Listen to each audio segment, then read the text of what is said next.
Buenas noches, hermanos, Dios les bendiga. En este tiempo estamos hablando de la fe, ¿sí? Estamos repitiendo una y otra vez que Dios desea que nosotros, como sus hijos, seamos hombres y mujeres de fe, hombres y mujeres que manifiesten fe en su diario andar, personas que sean caracterizadas por la fe, no solamente por nuestra manera de ser, sino también porque sabemos que hay un lenguaje de fe, de hablar con fe, de proclamar fe. Hay una manera de enfrentar los problemas con fe. Hay una manera de ver la vida y el futuro con fe. Y la fe en Dios es tan básica en la vida de un hijo de Dios que ya es la puerta de entrada a nuestra relación con Dios. Necesitamos de esa fe inicial a través de la cual reconocemos que Dios es aquel que puede transformar nuestras vidas. Por eso la palabra de Dios dice ahí en Romanos 1:16, porque no me avergüenzo del Evangelio, porque es poder de Dios para salvación, y escuche bien esta versión, a todo aquel que pone en acción su fe. Nuestras versiones más comunes es a todo aquel que cree.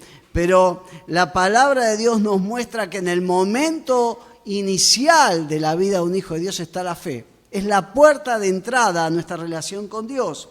Pero el error es creer de que la fe la dejamos en ese momento inicial y para ocasiones especiales o difíciles en las que tenemos que desesperadamente tratar de echar mano a ella. Y no es así. Dios quiere que la fe sea parte de todos los días de nuestra vida. Por eso el mismo apóstol Pablo reconocía respecto al estilo de vida de los cristianos en 2 Corintios 5:7, porque por fe andamos, no por vista. Andamos por fe, no por vista. Nos guiamos de acuerdo a las verdades eternas de Dios en su palabra. Creemos a Dios más que a las circunstancias, más que a las apariencias, más que a los diagnósticos, más que a los pronósticos. Nosotros somos hombres y mujeres de fe. Pero lo apasionante de vivir una vida de fe es que la fe nos muestra que Dios no tiene respuestas fijas frente a problemas semejantes, más allá de que nosotros erróneamente creamos que es así.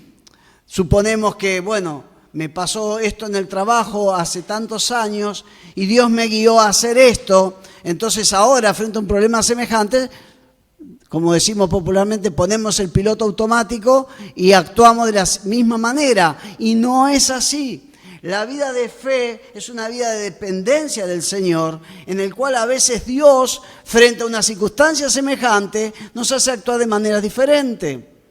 Frente al obstáculo del mar que tengamos por delante, la Biblia nos muestra que Dios o puede abrir el mar, o puede calmar el mar si es necesario, o puede caminar sobre el mar. El obstáculo es el mismo, la respuesta de fe es diferente. Entonces tenemos que saber de que Dios nos lleva a vivir en tal dependencia que no debemos caer en ese error de aplicar fórmulas viejas a situaciones nuevas. ¿Por qué digo todo esto? Porque hoy empezamos a ver dentro de este listado de aprobados, como le hemos llamado, o héroes de la fe, como se los conoce popularmente, a esta galería de hombres y mujeres de Hebreos 11, llegamos al personaje quizás uno de los más descollantes de esta lista, que es nada más ni nada menos que Abraham. ¿Por qué digo? El simple hecho, si ustedes luego en sus Biblias hojean Hebreos 11, se van a dar cuenta que justamente y no por casualidad el autor es al personaje que más versículos le dedica en todo el capítulo, Abraham.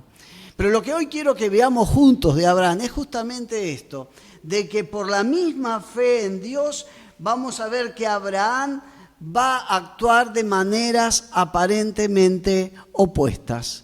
Guiado por el Señor, va a tener respuestas quizás completamente diferentes una de la otra, pero las dos inspiradas por Dios. Acompáñenme, vamos a leer en Hebreos capítulo 11, versículo 8. Dice ahí la palabra de Dios. Por la fe Abraham, siendo llamado, obedeció para salir al lugar que había de recibir como herencia. Y salió sin saber a dónde iba. Y este llamado, que está en forma sucinta, breve, acá lo tenemos un poquito más desarrollado en la historia original, ahí en Génesis 12, que dice: el Señor le había dicho a Abraham: deja tu patria y a tus parientes y a la tierra de tu padre y a la familia de tu padre, y vete a la tierra que yo te mostraré. Haré de ti una gran nación, te bendeciré y te haré famoso, y serás una bendición para otros. Es decir, que la primera vez que vemos que Abraham manifiesta fe en Dios y pone en acción esta fe, es respondiendo a una orden doble de parte de Dios a su vida. ¿Cuál era esta orden doble? Por un lado, tenía que alejarse de lo conocido, de lo familiar, de lo seguro, ¿sí? Vete de tu tierra, de lo que conoces, vete de tu parentela, vete de, en esta época sería la tribu, la familia extendida, ¿sí? Como cuando en aquellos tiempos nos juntábamos como familia para, ¿se acuerdan? Para las fiestas, y venían tíos, primos, abuelos, y era la gran familia, y la mesa larga. Bueno, esa era la parentela, pero después dice: de la casa de tu padre también tenés que dejarla. Y el mandato es dejar eso para ir a un lugar que te voy a mostrar. Por eso podemos decir que, en primer lugar, la fe en Dios de Abraham se va a manifestar concretamente con una mudanza, con una salida. Es una decisión que responde, como decimos recién, a este mandato doble. Por un lado, de dejar atrás, de alejarse de su tierra, de sus parientes, y por otro lado, dirigirse a la tierra que Dios le iba a mostrar. Por eso siempre me vino el pensamiento que si hubiéramos tenido la posibilidad de cruzarnos con este Abraham, que está agarrando todo lo propio, lo suyo, bienes, familia, sirvientes, para emprender esta salida, y lo hubiéramos interrumpido y le hubiéramos preguntado: Abraham, para vos, ¿qué es fe en Dios? Me lo imagino a Abraham mirando al horizonte y diciendo: fe es arriesgarse a cambiar lo seguro y conocido de los hombres por lo desconocido que Dios nos promete. Fe es arriesgarse a cambiar lo seguro y conocido de los hombres por lo desconocido que Dios nos promete. Pero para entender un poco más el sentido de este mandato, vamos a un detalle que generalmente se nos pasa de alto cuando analizamos a la persona de Abraham. Vamos a Josué, capítulo 24, versículo 2. Uno de los últimos discursos de Josué como líder del pueblo de Dios. Ya ha empezado la conquista, pero hace historia. Y dice: y Josué dijo a todo el pueblo: así dice el Señor, Dios de Israel: al otro lado del río habitaban antiguamente los padres de ustedes, es decir, Taré, padre de Abraham y de Nacor, y servían a otros dioses. Esta palabra que acá ustedes tienen traducido como servir, también, y por eso van a encontrar otras versiones que lo traducen adorar, es la misma raíz. Según el contexto, puede ser servir a un Dios, y ese es un contexto cúltico, es adorar a ese Dios. ¿Qué le estoy queriendo decir con esto? Que más allá de que tengamos la idea de que Abraham de chiquito iba a la escuela bíblica dominical en la ciudad de Ur, tenemos que sacarnos esa imagen errónea y entender que cuando Dios se le manifiesta a Abraham, el problema de Abraham no era de incredulidad, sino de que creía en muchos dioses. Era un idólatra y era politeísta. Ese era el Abraham al que Dios se le manifestó en Ur de los Caldeos. Y cuando lo invita a salir de donde estaba, no era simplemente despegarse de sus afectos, cortar lazos familiares, sino era salir de un ámbito pagano e idólatra. Las excavaciones arqueológicas han mostrado que tanto Ur de los Caldeos como Harán, que fue la primera etapa en este viaje que describe Abraham, primero con su padre y luego con el resto de su familia, hacia Canaán, eran centros de adoración al dios Luna. Es más, algunos biblistas un poquito más expertos hasta encuentran que en nombres de familiares de Abraham, las raíces de esos nombres tienen que ver con la adoración de este dios Luna. Entonces estamos hablando de que no es una orden caprichosa de Dios que le dijo quiero que cortes con todo, sino tenía el sentido de cortar una vida idólatra, de creer en mucho y no creer en nada, para comenzar una nueva vida, para abrazar la fe en el único Dios verdadero. Aquella primera decisión de fe de Abraham no fue simplemente un cambio geográfico, sino que también implicó un profundo cambio espiritual. Como decíamos recién, de creer en muchos a empezar a creer en un solo y único Dios. Y lamentablemente cuando muchos hombres y mujeres vienen al encuentro con Dios, vienen en una situación semejante. No vienen en una condición de incredulidad, vienen en una condición de creer en un montón de cosas, de un montón de santos, en un montón de creencias populares que cuestan despojarse, pero la palabra de Dios nos muestra de que Dios es un Dios, nuestro Dios es un Dios celoso y no admite nada ni nadie a su lado, ni que le compartamos el corazón con otros. La decisión de Abraham fue la de tomar una decisión de cambio. Salió de donde estaba a una nueva vida de fe. Sin duda que el ser humano es un ser de hábitos y somos poco amantes de los cambios. No nos gustan los cambios, nos incomodan los cambios. Cuando nos hemos acomodado en un lugar y ya vamos conociendo el lugar, nos molesta que nos cambien todo. Nosotros vivimos 20 años en Bariloche, pero nos costó varios años conocer Bariloche, saber dónde estaba la verdulería que vendía más barato, dónde la carnicería que tenía mejor carne, dónde estaba el mayor. Y una vez que conocimos todos, Dios nos dijo, bueno, ya se acomodaron demasiado, ahora tienen que salir. No nos gusta eso. Ahora, ¿cómo saber que Dios me está llamando o desafiando a cambiar? En primer lugar, lo que debemos dejar en claro antes de cualquier pauta a tener en cuenta es que Dios quiere que todos los hombres y mujeres que pisan este planeta tomen una primer decisión de cambio. Todos. La de cambiar nuestra actitud frente a Dios.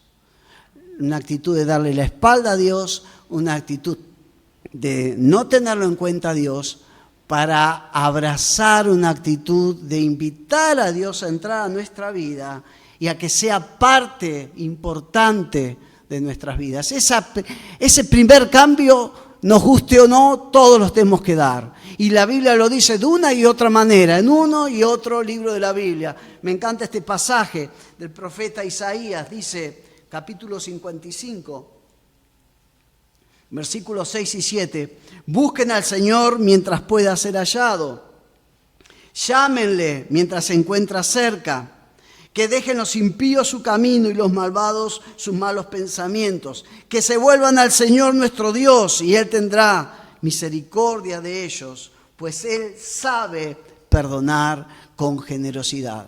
Pero una vez que hemos tomado esta primera decisión de cambio, que repito, no hay nadie que no la tenga que tomar, porque la palabra de Dios dice que todos somos pecadores y hemos sido destituidos de la gloria de Dios. O sea que todos tenemos que tomar esta primera decisión de cambio. Luego hay algunas pautas de, ¿cómo decirlo?, que nos da la señal Dios de que es necesario un cambio en nuestras vidas. ¿Cuál es lo primero? Primero es lo siguiente: todo llamado al cambio en nuestras vidas tiene que venir de Dios. No tiene que ser ocurrencia nuestra. No es decir, la verdad ya me aburrí en lo que estaba haciendo, quiero cambiar de opción. No.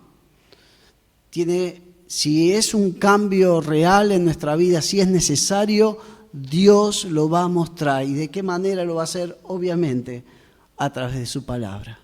Cuando un cambio no viene de Dios, no es un real cambio, es escapismo de los problemas. Pero cuando Dios quiere un cambio, Él va a hablar a nuestras vidas. Si pensamos en la mudanza de Abraham, que parecía un salto al vacío, cuando analizamos un poquito en detalle Hebreos 11:8, nos damos cuenta que no era ningún salto al vacío, porque dice, Hebreos 11:8, lo repetimos, por la fe Abraham, siendo llamado, obedeció. O sea, hubo un llamado, una palabra de Dios que llamaba a Abraham, y el cambio que va a efectuar Abraham en su vida es en obediencia al llamado de Dios. Entonces, una primer señal, si Dios te está llamando al cambio, es que tiene que haber una palabra de Dios que te direccione, que te impulse al cambio. Pero en segundo lugar, ningún llamado al cambio, aunque suene muy obvio esto, va a ser en tu vida contrario a la voluntad revelada de Dios. No es cuestión que alguien me diga, sí, pastor, la verdad, el mensaje me tocó, yo creo que tengo que cambiar de esposa. Yo ya estoy cansado de ella, de los problemas, o de mi esposo, ya me tiene la cabeza. No. La palabra de Dios dice que por tanto se unirán el hombre a su mujer y serán una sola carne. Y lo que Dios unió no lo separe el hombre. Entonces, no va a haber una propuesta de cambio que venga de Dios que sea contrario a su voluntad revelada en su palabra. ¿Por qué? Porque Dios no cambia, dice la Biblia. Nos guste o no, Dios es siempre el mismo. Dice, entre otros pasajes, en 2 Timoteo 2:13, Él permanece fiel. Dios no puede negarse a sí mismo. Y en otro pasaje de Santiago dice, en Dios no hay sombra de variación alguna. Él no cambia. Si Dios hoy dice A respecto a algo, mañana va a seguir diciendo A, pasado A y dentro de 1000 años va a seguir diciendo A. Porque Dios no cambia. Entonces, todo llamado al cambio va a ser siempre de acuerdo a la voluntad de Dios manifiesta en su palabra. Y la tercera señal de un cambio en nuestra vida es que siempre ese cambio, si viene de Dios, siempre va a ser para impulsar una mejora en nuestra comunión y optimizar nuestro servicio hacia Dios.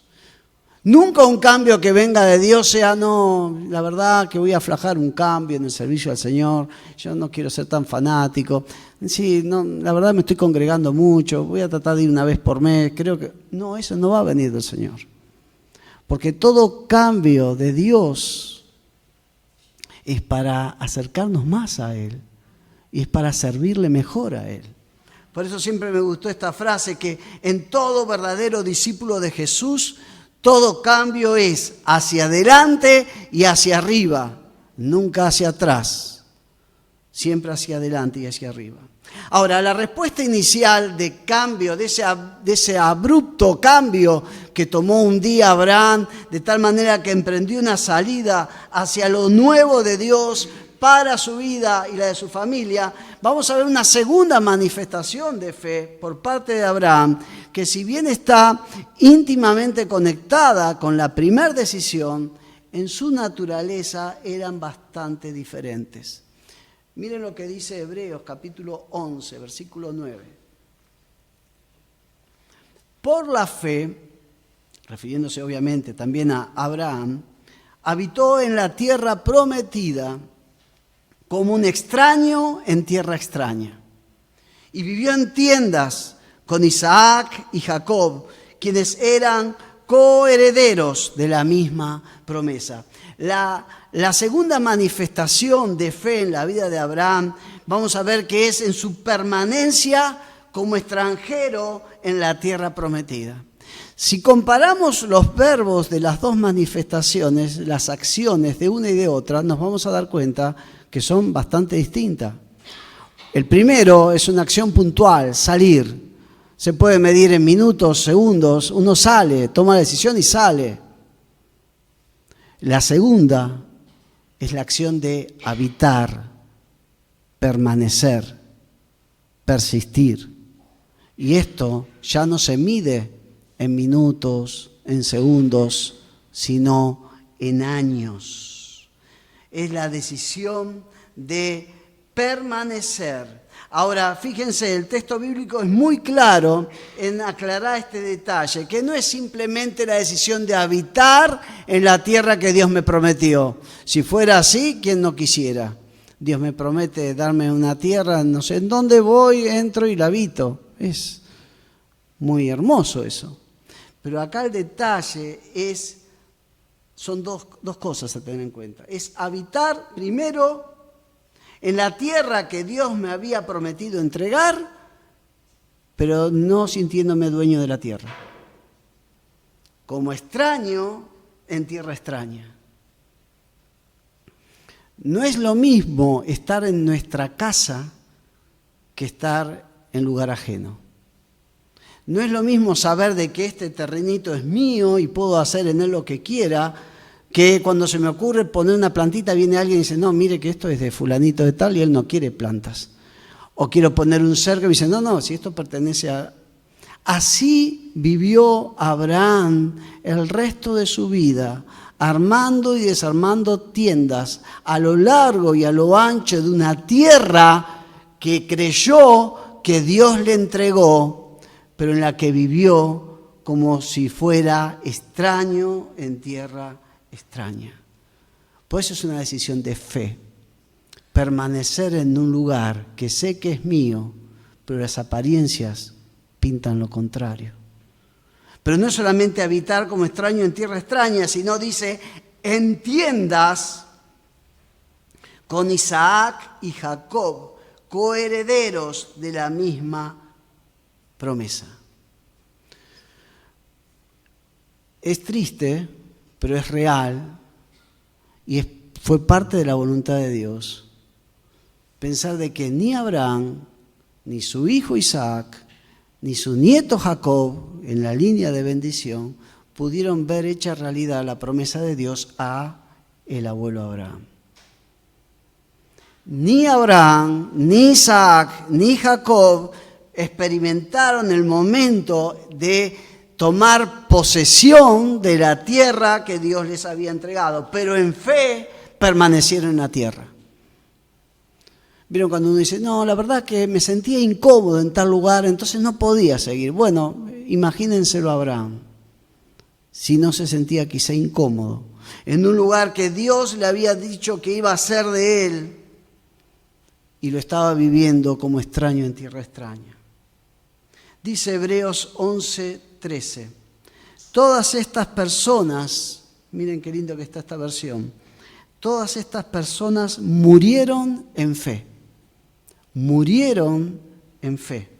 Y aunque no recibieron lo prometido, lo vieron desde lejos y lo aceptaron con gusto. Coincidieron en que eran extranjeros y nómadas aquí en este mundo. No es solamente una cuestión de abrazar la fe en Dios y vivir una vida de fe, sino vivir nuestras vidas y morir en fe. Que hasta el último aliento de nuestra vida, con nuestra boca, con nuestra actitud, reflejemos y manifestemos fe en Dios. Así fue Abraham y así fue su hijo Isaac, que escuchó de las promesas de Dios a su papá, pero vio cómo su papá, hasta los últimos años de su vida, ya siendo una persona mayor, seguía armando y desarmando carpas y trasladándose de un lugar a otro en la tierra prometida. Y aún Jacob escuchó esto también, pero vio que llegó su etapa, su generación, y seguían deambulando en la tierra prometida. Ahora, ¿cómo fue esta fe en las otras generaciones? ¿Se acuerdan cuando en Génesis 18 Dios se le manifiesta con dos seres más a Abraham y lo visita? Y la idea de Dios era revelarle lo que pensaba hacer en Sodoma y Gomorra. Y fíjense la verdad que yo creo que Abraham, dentro de los personajes de la Biblia, es de los que Dios mejor ha hablado de todos. De pocas personas lo escuchamos a Dios decir, por ejemplo, Abraham, mi amigo, no lo escuché de otro. Sí, Jesús le dice a los discípulos, ustedes son mis amigos y hacen lo que yo les digo. Pero en el Antiguo Testamento, del único que se dice Abraham, mi amigo, y lo dice Dios, no lo dice Abraham, es de Abraham. Pero fíjense, en Génesis 18, versículo 17 en adelante, dice, encubriré yo a Abraham lo que voy a hacer, habiendo de ser Abraham una nación grande y fuerte, y habiendo de ser benditas en él todas las naciones de la tierra. Pero escuchen lo que sigue diciendo. Versículo 19, pues yo sé que mandará a sus hijos y a su casa después de sí, que guarden el camino de Jehová, haciendo justicia y juicio, para que haga venir Jehová sobre Abraham lo que ha hablado acerca de él. Si prestaron atención al texto, que no aparece en la pantalla porque no lo puse, es que Dios reconoce que Abraham no solamente va a manifestar fe en Dios, sino que va a guiar a su descendencia a seguir confiando en Dios, para que a través de su descendencia se cumpla la promesa de Dios a Abraham. ¿Se cumplió esto? Y yo creo que sí. Escuchémoslo a un Isaac, el hijo de Abraham, ya siendo anciano, al despedir a su hijo Jacob. Dice Génesis 28, 3 y 4, que el Dios Todopoderoso te bendiga y te conceda muchos hijos, y que tus descendientes se multipliquen y formen numerosas naciones.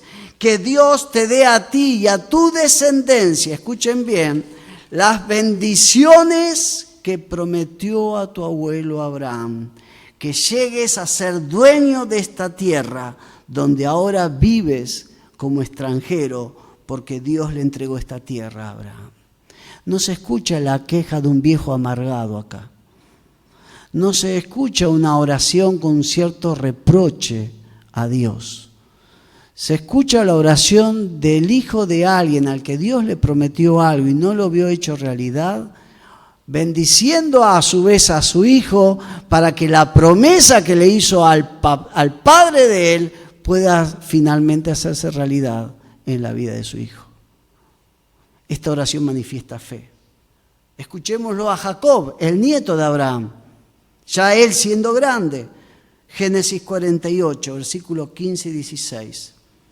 Luego bendijo a José con las siguientes palabras: que el Dios delante del cual caminaron mi abuelo Abraham y mi padre Isaac, el Dios que ha sido mi pastor toda mi vida hasta el día de hoy, el ángel con mayúscula que me ha salvado de todo mal, bendiga a estos muchachos, refiriéndose a los hijos de José, que ellos preserven mi nombre y el nombre de Abraham y de Isaac, y que su descendencia se multiplique en gran manera por toda la tierra.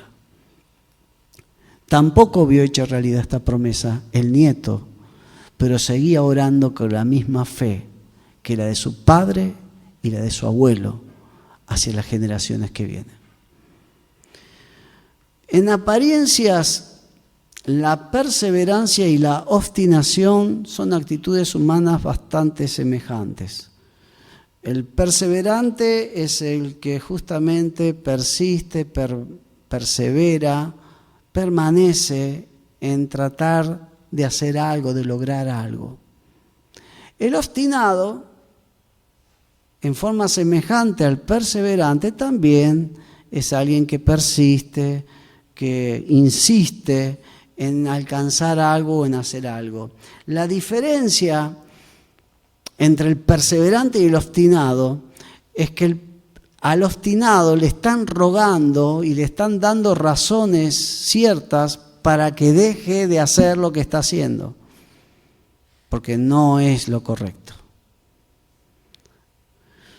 Y creo que hay una frase clave en la vida de un cristiano que marca la diferencia en definir si lo que estamos haciendo es perseverar en algo o ser obstinado en algo. Y esa frase es: la voluntad de Dios. Dios quiere que perseveremos en aquello que es su voluntad. ¿Qué quiere decir esto? Que aunque las cosas no estén bien, que aunque el panorama no pinte de lo mejor, que aunque viva como extraño en tierra extraña, yo voy a mantenerme en lo que Dios me ha llamado a hacer, porque eso es perseverar, porque se persevera en la voluntad de Dios. En cambio, el obstinado es aquel que lamentablemente, a pesar de entender que lo que está haciendo e insistiendo en hacer no es la voluntad de Dios, y sigue, y sigue, y sigue insistiendo. No es casualidad que en la palabra de Dios ustedes tienen pasajes que cada vez que habla de obstinación o corazón obstinado, se habla en relación con el pecado. Por ejemplo, Jueces 2:19 dice: pero acontecía que al morir el juez, hablando de la época de los jueces en el pueblo de Dios, ellos volvían a corromperse, más aún que sus padres, siguiendo a dioses ajenos para servirles e inclinándose delante de ellos. Escuchen la parte final: no se apartaban de sus obras ni de su camino de obstinación. Uno es obstinado cuando persevera en aquello que Dios nos indica que no tiene que hacerlo. ¿Y qué dice Isaías 26:3? Porque tú guardarás en completa paz aquel cuyo pensamiento en ti persevera, porque en ti ha confiado. ¿Por qué le hago esta discriminación? Porque Dios nos quiere mostrar en esta noche a través de Abraham que Él tiene para ofrecernos una fe capaz de darnos el coraje para hacer aquellos cambios en nuestras vidas que necesitamos hacer, para mejorar nuestra comunión con Él, para profundizarla, para poder servirle mejor. Pero también Dios tiene la fe que nos va a dar la fortaleza para permanecer, para persistir en aquello que entendimos que es la voluntad de Dios. Yo quiero invitarlos a inclinar sus cabezas. Vamos a hablar con este Dios que quiere que seamos gente de fe. Y ahí donde estás sentado, yo quiero animarte a cerrar tus ojos por unos momentos. Y con tus ojos cerrados delante del Señor, vos que ya sos del Señor, quiero animarte a que vos puedas analizar tu propia vida, tu realidad. Y en oración le digas: Señor, mostrame si tengo que hacer cambios en mi vida, si necesito hacer cambios que me ayuden a acercarme a ti, que me ayuden a servirte mejor a ti. Y por qué no, Señor, mostrame en aquello que a pesar de que estoy desanimado, tengo que perseverar, tengo que persistir. No sé cuál es tu tierra de la promesa. La de Abraham era Canaán, pero esa tierra de la promesa era una tierra de lucha, de conflictos, pero también de milagros. De milagros. Padre, en el nombre de Jesús, tu misma palabra dice que la fe viene por el oír y el oír tu palabra, Señor. Padre, queremos pedirte que a través de tu Espíritu Santo tú estés fortaleciendo, aumentando nuestra fe y estés hablando la vida de mis hermanos y aquellos que están siendo confrontados con cambios tengan el coraje por medio de la fe en ti para tomar esa decisión de cambiar. Y aquellos que necesitan permanecer, Padre, dale la constancia, la paciencia para perseverar. Señor, queremos ser hombres y mujeres de fe, porque tú nos has dicho con claridad que la única manera de agradarte a ti es con fe. En el nombre de Jesús. Y mientras está con su cabeza inclinada y sus ojos cerrados, yo no conozco la realidad espiritual de los que están aquí, pero simplemente quiero terminar volviendo a esa primer decisión de cambio que les dije al comienzo de este mensaje, que todo hombre y toda mujer en algún momento de su vida tiene que tomar. Es la decisión de abrirse a la fe en Dios, de comenzar a creer en Dios y de creerle a Dios. Es la decisión de decir, Señor, yo me doy cuenta, Dios, que te necesito, que sin vos mi vida no tiene sentido. Y si hay alguien en esta noche que quiere orar a Dios, esta primera oración que toda persona tiene que hacer, para que Dios, como lo ha hecho con nosotros, pueda perdonar, pueda traer nueva vida a tu vida y pueda dar un nuevo comienzo a tu vida. Me quiero ofrecer para ayudarte a hacer esa oración. Y si vos querés comenzar a tener comunión con el Dios creador de todo, yo te invito a que repitas conmigo estas palabras. Señor Dios, confieso que he pecado, que hice cosas que son malas y te pido perdón por ello. Pero también confieso que creo que Jesús es tu Hijo, es Dios hecho hombre, y en la cruz pagó y sufrió el castigo de mis pecados. Lo acepto como mi Salvador. Perdóname, oh Dios, y acéptame ahora como tu Hijo. Te lo pido y te lo agradezco en el nombre de Jesús. Amén.